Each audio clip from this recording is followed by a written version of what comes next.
এখন যাব সেই হীরক রাজার দেশের গুহা দেখতে, যেখানে উদয়ন পণ্ডিত লুকিয়েছিল, যেখানে গুপি বাঘা প্রথম উদয়ন পণ্ডিতকে খুঁজে পায়। চলুন দেখি আমি গুহাটা খুঁজে পাই কিনা। এই গর্তটার মধ্যে যে জল জমে আছে, বলা হয় সেই জলটি হচ্ছে সীতার চোখের জল, এবং সেই কারণেই নাকি এই জল কখনো শুকায় না। এরকম একটা সানরাইজ, চারদিকে একটা আবছা কুয়াশা ঢাকা রয়েছে, ধান ক্ষেতের মধ্যে দিয়ে হেঁটে যাচ্ছি, পাখি উঠছে, অপূর্ব লাগছে, দারুণ দারুণ। আপনারা যারা জয়চণ্ডী আসবেন তারা শুধু মন্দির দেখে চলে যাবেন না, এই মুহূর্তগুলো কাটাবেন।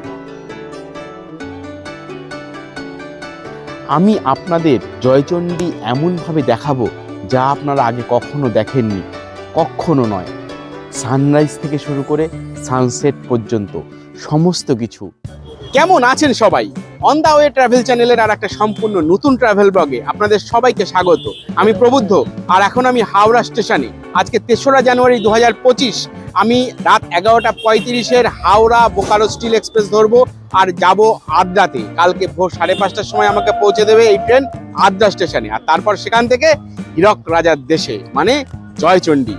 রাত এখন 11:23 আর প্ল্যাটফর্মে ঢুকছে হাওড়া বোকারো স্টিল এক্সপ্রেস। এই ট্রেনে স্লিপার কোচে হাওড়া থেকে আদ্রা পর্যন্ত ভাড়া 200 টাকা। Good morning from Adra. এখন বাজে 5:40। ট্রেন মিনিট 5 আগে ঢুকেছে প্ল্যাটফর্মে। কালকে আধ ঘন্টা লেট করে ট্রেন ছাড়লো, আজকে মিনিট 15 লেট করে ট্রেন ঢুকিয়ে দিয়েছে। ঠান্ডা মারাত্মক, প্রায় 10 ডিগ্রির কাছাকাছি। আমি এখান থেকে সরে যাব জয়চণ্ডী পাহাড় হেঁটে। 4 কিলোমিটার রাস্তা, সানরাইজ দেখব, আপনাদেরকে দেখাবো। চলুন।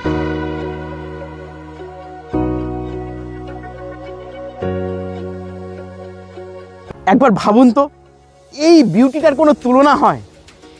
অসাধারণ একটা সানরাইজ দেখলাম, অসাধারণ। মানে পাহাড়ের সানরাইজ আমি বহু দেখেছি, বহু, অনেক সুন্দর, অনেক ভালো ভালো সানরাইজ আমি দেখেছি, কিন্তু পুরুলিয়ায় এসে জয়চণ্ডীতে এই সানরাইজটা, এটা আমার চিরদিন মনে থাকবে। অপূর্ব অপূর্ব, মনে হচ্ছে সারাক্ষণ ধরে খালি এরই ছবি তুলতে থাকি। কি দারুণ দারুণ লাগছে। আপনারা যদি জয়চণ্ডী আসেন তাহলে রঘুনাথপুরে সকালবেলায় চলে আসবেন, একদম ভোরবেলায় সূর্য ওঠার আগে। তারপরে নেমে পড়বেন এই ধান ক্ষেতের মধ্যে। জয়চণ্ডী আর রঘুনাথপুরের মাঝখানের এই ধান ক্ষেত থেকে সব থেকে ভালো সানরাইজ দেখতে পাবেন, অসাধারণ। এই যে এই পাহাড়টা একদম বাঁদিকে, এই পাহাড়টা হচ্ছে কালী পাহাড়, আর তার পাশে হচ্ছে জয়চণ্ডী পাহাড়, আর ওই পাশে হচ্ছে যোগীঢাল পাহাড়, যেটা এখান থেকে দেখা যাচ্ছে না। এই জয়চণ্ডী পাহাড় আর কালী পাহাড়ের মাঝখান থেকে সানরাইজ হচ্ছে। আর ঠিক এর উল্টো দিকে, আমার পেছন দিকে সীতা পাহাড়। এইটা হচ্ছে সীতা পাহাড়। এই জয়চণ্ডী পাহাড় প্রথম বিখ্যাত হয় মহান চিত্র পরিচালক সত্যজিৎ রায়ের হাত ধরে হীরক রাজার দেশে। এখন যাব সেই হীরক রাজার দেশের গুহা দেখতে, যেখানে উদয়ন পণ্ডিত লুকিয়েছিল, যেখানে গুপি বাঘা প্রথম উদয়ন পণ্ডিতকে খুঁজে পায়। চলুন দেখি আমি গুহাটা খুঁজে পাই কিনা।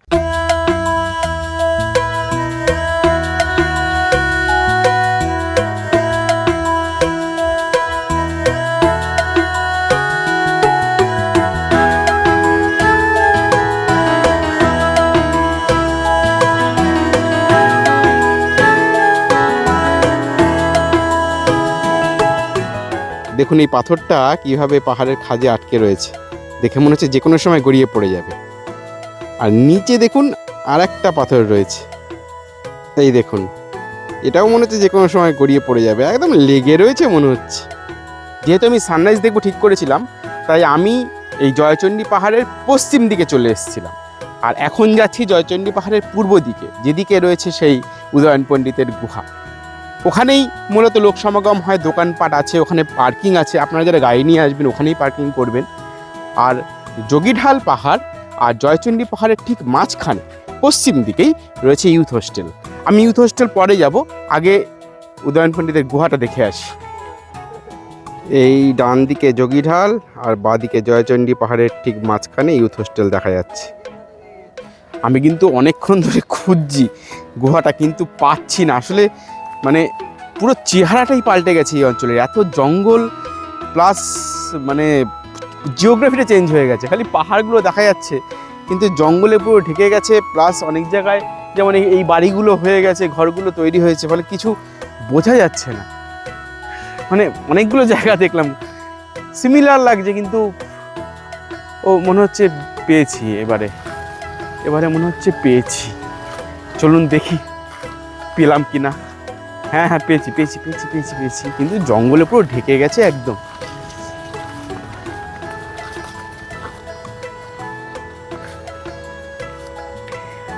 আধ ঘন্টা ধরে খোঁজাখুঁজি করার পরে আমি শেষ পর্যন্ত এই গুহাটা খুঁজে পেয়েছি। উদয়ন পণ্ডিতের গুহা, হীরক রাজার দেশের সেই বিখ্যাত উদয়ন পণ্ডিত, যার খোঁজ পেয়েছিলেন গুপি আর বাঘা, স্বয়ং রবি ঘোষ এবং তপেন চট্টোপাধ্যায়। সত্যজিৎ রায়ের মহান সৃষ্টি এই সেই উদয়ন পণ্ডিতের গুহা।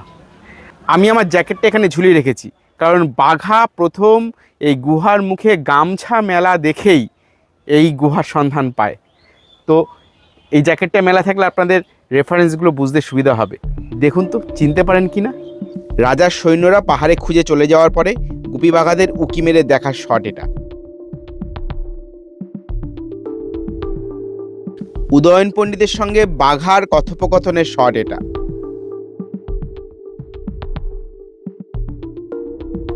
এটাও ওদের কথোপকথনের আর একটা শট। এখানে গুপি আর বাঘা দুজনেই রয়েছে।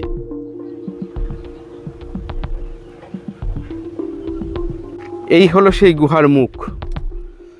এই হচ্ছে ওপরের বিশাল পাথরটা, আর ঠিক তার নিচে এই হচ্ছে সেই পাথর যেটাতে গামছা মেলা ছিল, যা দেখে বাঘা সন্দেহ করেছিল।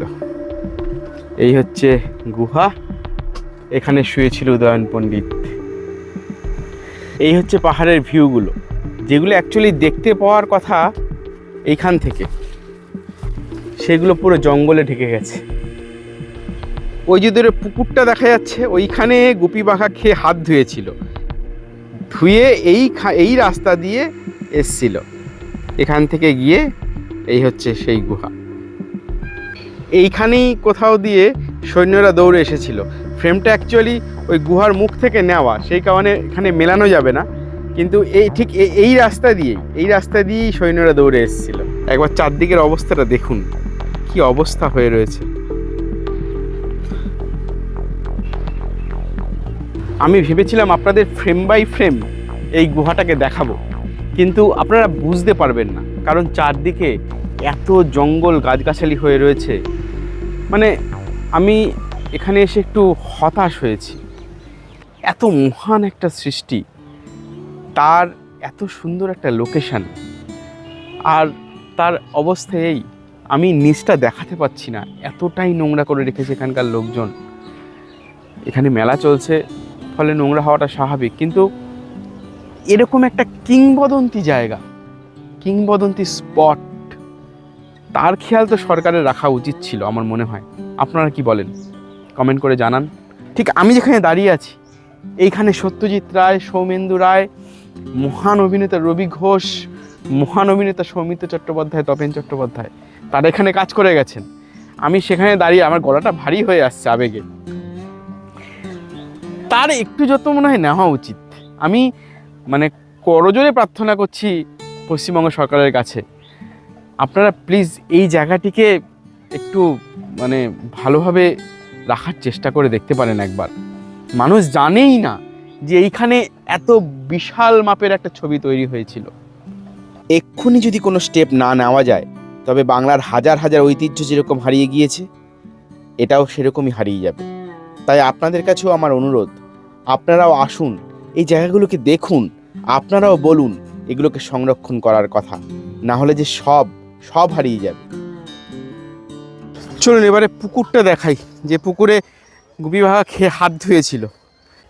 এই গাছটার পেছনেই পুকুরটা রয়েছে, ওরা খেয়ে হাত ধুয়ে এইখান থেকে এসছিল, কিন্তু সে আর এখন বোঝার উপায় নেই। এই হচ্ছে সেই পুকুর, আর এর ঠিক ওপরেই এই যোগীঢাল পাহাড়ের ঠিক নিচে হচ্ছে সেই গুহা। ততদিন মনে হচ্ছে এই যে কাকু উঠে আসছেন, ঠিক এই জায়গাটাতেই ওরা হাতটা ধুয়েছিল, ধুয়ে এই রাস্তা দিয়ে হেঁটে গিয়ে ওই পাহাড়ের নিচে পৌঁছেছিল। আপনারা যদি এই সময় আসেন, ওই 28শে ডিসেম্বর থেকে 2রা জানুয়ারির মধ্যে, তাহলে এই পর্যটন উৎসবে আপনারা অংশগ্রহণ করতে পারবেন। দারুণ জমজমাট একটা উৎসব হয়, মেলা হয় এখানে। চারদিকে বিভিন্ন খাবার দোকান, নাগরদোলা এবং বিভিন্ন রকম মানে আনন্দ করার সরঞ্জাম থাকে। আপনারা এখানে এসে সময় কাটাতে পারেন, দারুণ লাগবে। এই মেলার মাঠে দাঁড়িয়ে, যেটা অ্যাকচুয়ালি পার্কিং এরিয়া, সেখান থেকে একদম 360 ডিগ্রি ভিউটা পাওয়া যায়। এখন মেলা চলছে বলে এখানে খাবারের দোকান কিছু হয়েছে, কিন্তু এমনিতে জয়চণ্ডী পাহাড়ের নিচে কিন্তু মানে বছরের সারাক্ষণই কিছু না কিছু দোকান থাকে খাবার দাবারে। আপনারা এখানে এসে যে কোনো সময় খাবার পেয়ে যাবেন। যেমন এই দোকানটি এখানে সারা বছরের জন্যই থাকে। আমি এখানে একদম গ্রাম্য অথেন্টিক খাবার মুড়ি ঘুগনি খাবো। ব্রেকফাস্ট সেরে এবার আমি ইউথ হোস্টেলের দিকে যাচ্ছি। আজকে ইউথ হোস্টেলেই থাকবো, আমি গিয়ে দেখাবো আপনাদের কেমন ইউথ হোস্টেল। জয়চণ্ডী পাহাড় আর এই যোগীঠাল পাহাড়ের ঠিক মাঝখান দিয়ে একটা রাস্তা আছে, যেটা এই পার্কিং এরিয়া বা মেলার মাঠের সঙ্গে ইউথ হোস্টেলকে কানেক্ট করে। চারদিকে পাখি ডাকছে, কাঠবিড়ালিরা দৌড়াদৌড়ি করছে, দারুণ সুন্দর। জয়চণ্ডীর ন্যাচারাল বিউটি কিন্তু মানে এক কথায় অসাধারণ, কোনো কথা হবে না আর কি। যোগীঢাল আর জয়চণ্ডী পাহাড়ের ঠিক মাঝখানে এই হচ্ছে পশ্চিমবঙ্গ সরকারের যুব আবাস। দারুণ সুন্দর একটা পজিশন। এখানে আমার ঘরের নাম্বার হচ্ছে 304। আমি একটা সিঙ্গেল রুম বুক করেছি, ছোট্টর মধ্যে ছিমছাম বেশ। একটা আয়না রয়েছে, একটা সিঙ্গেল খাট রয়েছে, একটা বেডসাইড টেবিল রয়েছে, আর এই হচ্ছে ভিউ। এখানে কিন্তু খাবার কোনো ব্যবস্থা নেই, তার ব্যবস্থা বাইরে থেকেই করতে হবে। বাথরুমটা দেখি, বাহ, বাথরুমটাও বেশ সুন্দর। আয়না রয়েছে, বেসিন রয়েছে, একটা এক্সস্ট রয়েছে, কিন্তু গিজার নেই। আমি কিছুটা বিশ্রাম নিয়ে ফ্রেশ হয়ে আবার বেরিয়ে পড়লাম। পশ্চিমবঙ্গ সরকারের এই জয়চণ্ডী ইউথ হোস্টেলে প্রায় 64খানার মতন ঘর রয়েছে। Single bedroom, double bedroom, AC, non AC, VIP room, dormitory, সমস্ত রকম ঘরের ব্যবস্থা এখানে রয়েছে। 250 টাকা থেকে ভাড়া শুরু, 1300-1400 টাকার মধ্যেই সমস্ত রুমের ভাড়া। আপনারা পশ্চিমবঙ্গ সরকারের ইউথ হোস্টেলের যে ওয়েবসাইট আছে সেইখানে গিয়ে এই ইউথ হোস্টেল বুক করতে পারবেন। দারুণ সুন্দর ব্যবস্থা কিন্তু। আর জয়চণ্ডীর এই ইউথ হোস্টেলের পজিশনটাও অপূর্ব একটা পজিশন, দারুণ দারুণ, খুব সুন্দর। একটু ফ্রেশ হয়ে নিয়ে আমি আবার বেরিয়ে পড়েছি। এবার উঠবো জয়চণ্ডী পাহাড়ের মাথায়। সিঁড়ি বানানো আছে, সিঁড়ি ভেঙেই উঠবো। প্রায় 503খানা সিঁড়ি ভেঙে উঠতে হবে, একটু চাপের। এটা হচ্ছে জয়চণ্ডী পাহাড়ে ওঠার গেট। মানে অসংখ্য মানুষ চলে এসছে একসঙ্গে। এই সিঁড়ি সোজা উঠে গেছে ওপরের দিকে জঙ্গলের মধ্যে দিয়ে, ওই জয়চণ্ডী পাহাড়ের মাথায়। এভারেস্টে ট্রাফিক জ্যাম হয়, আর এই জয়চণ্ডীতে ট্রাফিক জ্যাম হয়েছে। লাইন কিছুতে এগোচ্ছে না, দুপা ওঠার পরে দাঁড়িয়ে পড়ছি। আপনারা যারা আসতে চান একটু অন্য সময় আসবেন, এই সময়টা একটু গন্ডগোল। অ্যাকচুয়ালি মেলাটা হয় 28 থেকে 2 তারিখ পর্যন্ত। এবছর মেলাটা পিছিয়ে গেছে, শুরু হয়েছে 2 তারিখ থেকে, আর আজকে হচ্ছে গিয়ে 4 তারিখ। ফলে মেলার যাবতীয় লোক পাহাড়ে উঠছে আর নামছে। এই রাস্তা দিয়ে উঠতে উঠতে এরকম জলের জায়গা আছে, আপনারা এখানে জল খেতে পারেন, লেবু জল, দারুণ লাগবে।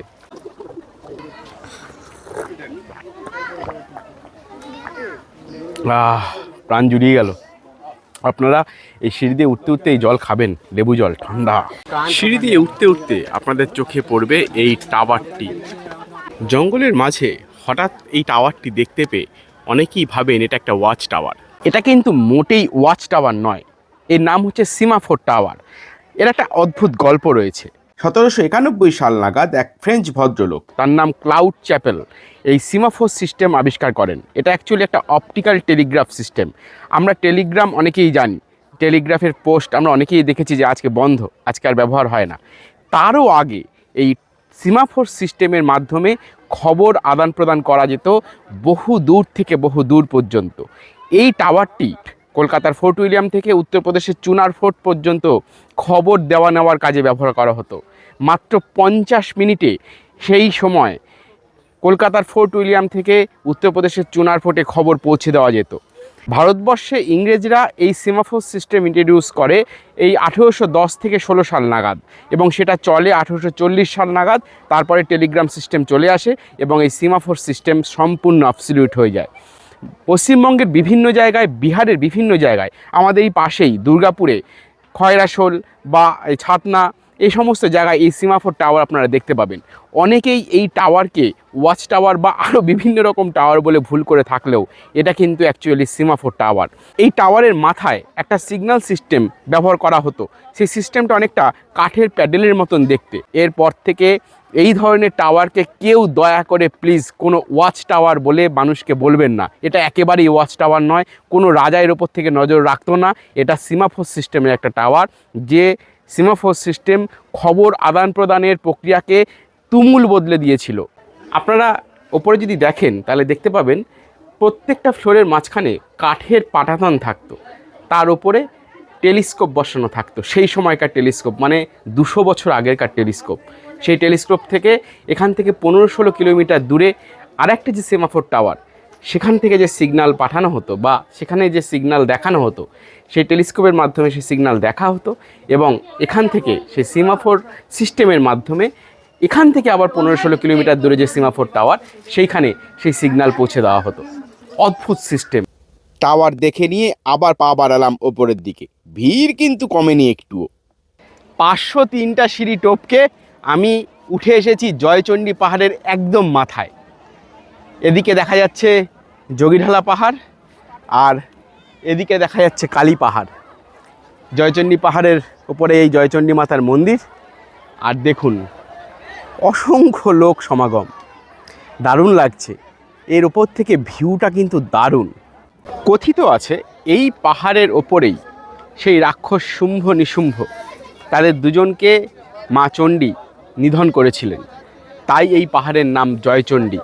এই যে আমার পাশে দেখতে পাচ্ছেন যোগীঢালা পাহাড়, এই পাহাড়ের হাইট হচ্ছে প্রায় 600 ফুট। আমি যেখানে দাঁড়িয়ে আছি জয়চণ্ডী পাহাড়, এই জয়চণ্ডী পাহাড়ের হাইট হচ্ছে প্রায় 550 ফুট। আর ওই পাশে যে কালী পাহাড় রয়েছে, সেই পাহাড়ের হাইট প্রায় 580 ফুট। এই যোগীঢালা পাহাড়, মানে এই যে যোগীঢালা পাহাড়, এই পাহাড় নিয়ে একটা অদ্ভুত গল্প চালু রয়েছে এখানকার লোকাল লোকজনদের মধ্যে। শোনা যায় যে ব্রিটিশ আমলে অপরাধীদের এই পাহাড়ের মাথায় নিয়ে আসা হতো এবং ওপর থেকে ধাক্কা মেরে ফেলে দেওয়া হতো। তো এরকম একজন অপরাধী, কুখ্যাত ডাকাত ছিলেন সেই সময় যোগীঢালা। সেই যোগীঢালাকে ওই ওপরে নিয়ে আসা হয় এবং তাকে জিজ্ঞেস করা হয় তোমার শেষ ইচ্ছে কী? তখন সে বলে, মানে সেই ব্রিটিশকে বলে যে আমি আপনার পা ধরে ক্ষমা চাইতে চাই। তখন তারা রাজি হয় এবং যেই পা ধরে ক্ষমা চাইতে যায় সেই ডাকাত তার পা টান মেরে, সেই ব্রিটিশের পা টান মেরে ফেলে দেয় এবং এই পাহাড়ের ওপর থেকে সেই ব্রিটিশ পড়ে মারা যায় এবং সেই যোগীঢালা নিজেও পাহাড়ের ওপর থেকে পড়ে মারা যায়। তারপর থেকে ব্রিটিশরা এই শাস্তি বন্ধ করে দেয়। ব্যাপারটা পুরোটাই জনশ্রুতি, কতটা সত্যি তা আমি জানি না, কেননা অপরাধীদের এর মাথায় তুললেও এই পাহাড় বেয়ে ইংরেজরা উঠতো বলে তো মনে হয় না। যাই হোক, এই গল্পটা চালু আছে। দারুণ লাগছে এখানে।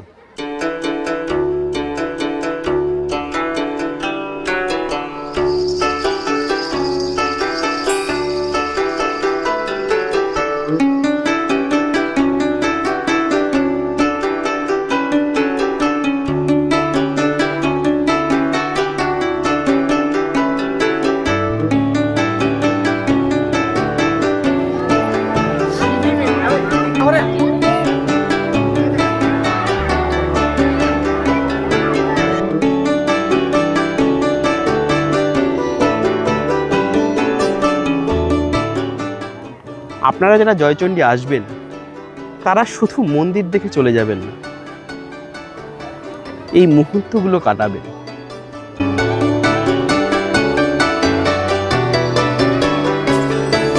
আমার পেছনে এই যে দুটো দাগ দেখতে পাচ্ছেন, দুটো গর্ত, এখানে জনশ্রুতি আছে এই পাথরের উপর দাগটা হচ্ছে রাবণের রথের চাকার দাগ। রাবণ যখন সীতাকে হরণ করে নিয়ে যাচ্ছিলেন তখন তার চাকার ছাপ পড়ে এই পাথরের ওপরে, এবং এই গর্তটার মধ্যে যে জল জমে আছে, বলা হয় সেই জলটি হচ্ছে সীতার চোখের জল এবং সেই কারণেই নাকি এই জল কখনো শুকায় না। আমি এখানে 2-4জনকে জিজ্ঞেস করলাম, তারা বললেন সত্যিই এই জল কখনো শুকোয় না। কতটা সত্যি কতটা মিথ্যে তা আমি জানি না, তবে ব্যাপারটা বেশ ইন্টারেস্টিং। এই জল কিন্তু সত্যিই কখনো শুকায় না। আমার মনে হয় কোনো প্রাকৃতিক কারণ নিশ্চয়ই থাকবে, আর গল্প তো গল্পই। তবে দুঃখের ব্যাপার সেটা হচ্ছে সীতার চোখের জলে এখন বিসলেরির জলের বোতল ভাসছে। এটা একটু এখানকার যারা অথরিটি তারা খেয়াল করলে ভালো হয়। পাহাড়ের মাথায় বসেছে বিভিন্ন রকম খাবার দাবারের আয়োজন। এই জয়চণ্ডী পাহাড়ের ওপরে অনেক রকম খাবারের আয়োজন রয়েছে, আলু কাবলি থেকে শুরু করে বিভিন্ন রকম। আপনারা যে কোনো একটা খেতে পারেন।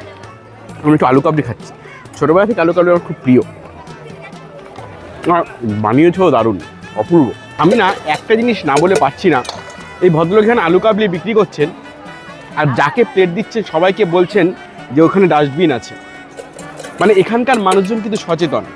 আমি ওই সীতার চোখের জল যেখানে জমে আছে সেখানে যে পরিমাণ প্লাস্টিকের বোতল দেখে এলাম, সেটা এখানকার মানুষের কাজ নয়। এই আমরা যারা টুরিস্ট এখানে ঘুরতে আসছি তারাই এখানে এসে জায়গাটাকে নোংরা করছি। আপনাদের কাছে অনুরোধ, দয়া করে এত সুন্দর জায়গাগুলো নোংরা করবেন না।